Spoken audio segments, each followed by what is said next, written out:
wonky edged from my sort of side of things. So, but compared to your other tracks, it's just amazing how unique each of your tracks are. It's really hard for us to pick when we try and pick something that we want to represent ourselves with, because it's like, well, I like that one, and it doesn't sound like the same goddamn band. So right. We're doing this wrong, obviously. That's no other conclusion. Well, but what drives your kind of decision on the imagery you use? Because, I had a look, and you've got certain sort of imagery you used for each of your singles and things. I mean, they were fascinating. How did you go about sort of choosing that?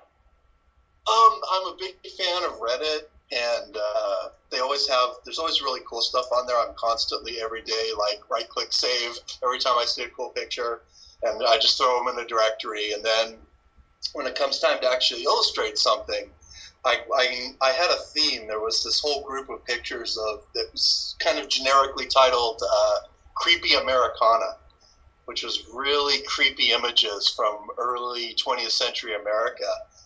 And to take stuff like that and put, a somewhat modern graphic over the top of it, I think it's really eye-catching. My daughter actually did the graphics and did a great job. So nice. Kudos to her. They're very distinct. Thank you. Yeah, I think we have a good eye. That's kind of my gig. I like the visual, and I'm really struck by images, and then try and make images fit with the music if possible. You pretty much just answered my next question. I was going to say, how much does the imagery help out towards your songwriting? But you pretty much just answered it right there. That's at the end, yeah. The songwriting definitely comes first.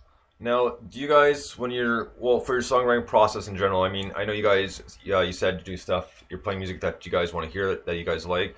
So, yeah. And it's good that you guys, don't really argue, you can be honest with each other. Now, do both of you write, or is it just one and it goes back and forth, or you just kind of bring ideas together constantly? We have the strangest writing process, we really do. We're both lyric writers, we're both music writers, and we kind of tend to go back and forth in terms of being prolific. He had a really strong prolific phase in the 2000s, and then we took a break, and then when we came back to it with his latest songs, I was really writing like crazy, and he's written a couple of them, but it's been more my stuff lately. And we have no ego about this sort of stuff. We credit everything to both of us, and it's because what we do is literally the songs will usually come from some sort of riff, and we'll bring that in, and we record on a MacBook.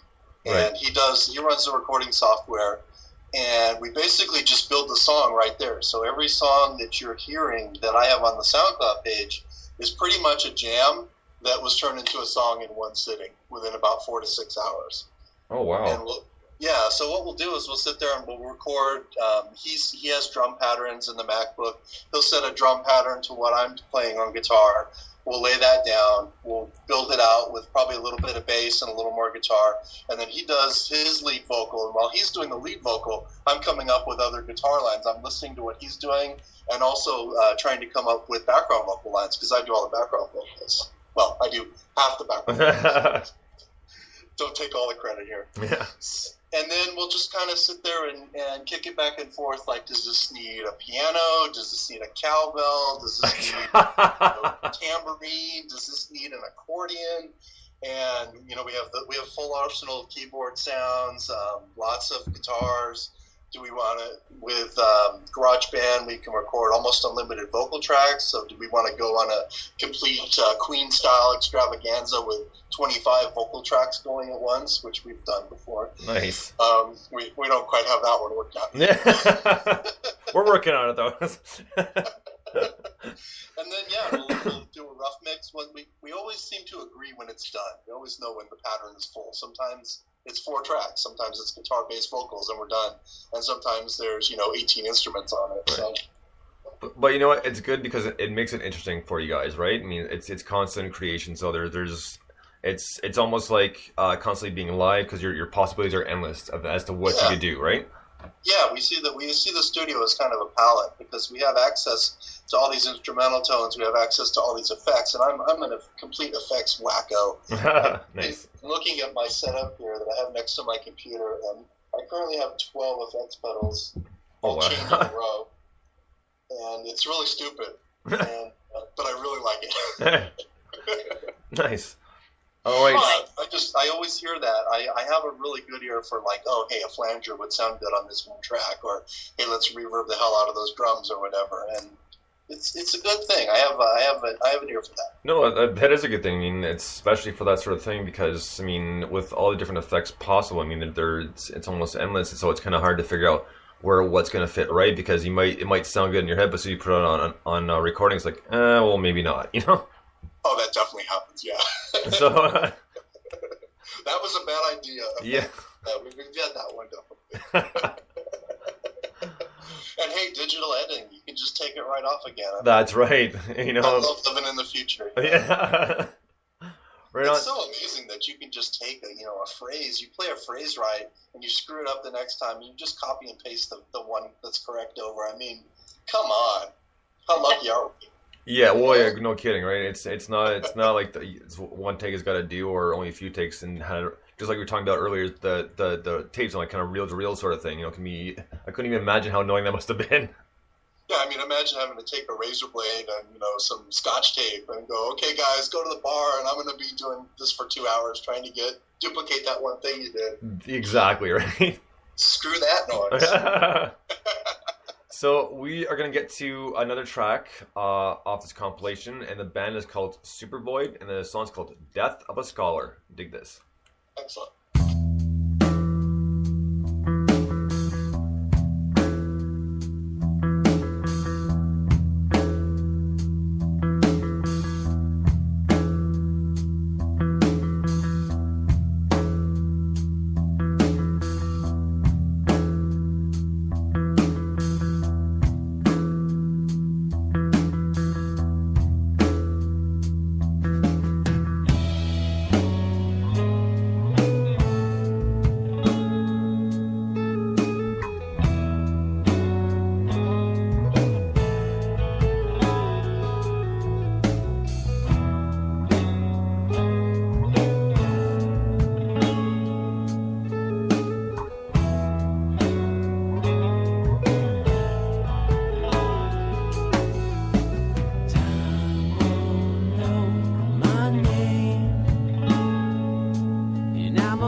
Supervoid with Death of a Scholar. Wow, holy 90s. Like, that was definitely very, very nice, heavily influenced. And my three connections to this band. First off, the quick switch over reminded me of early Radiohead, so something off of Pablo Honey. And then, kind of closer to the end, was able to pick out, at least it sounded like to me, it sounded like a mix, kind of almost a mix of Weezer and Smashing Pumpkins, but something off of Siamese Dream. And so, Perfect. yeah, this was a really cool song, but that's what stuck out to me. So go ahead. I love the slow beginning and the way it progressed with Brit. The vocals were cracking, and the interchange of tempo. Yeah, it was really. I really enjoyed that. What do you think, Mike? Fantastic song. Really enjoyed the guitar lines on it, and the vocals and the way it kind of builded and shaped itself and shifted. Good song. Right on. So next up, Mike, since you guys are constantly like writing and recording stuff, are there any like ideas or possibilities of putting out like an EP or an album at all, or just still recording for fun? We'll put our music on SoundCloud. We're trying to figure out exactly what we want to do with it. I mean, we're in this completely new era where all the old rules that I grew up with are all trashed. Right. So you can't really follow anything. I would love the idea of having, a product with our graphics on it and our music on it that I could point at and, show to people and look at.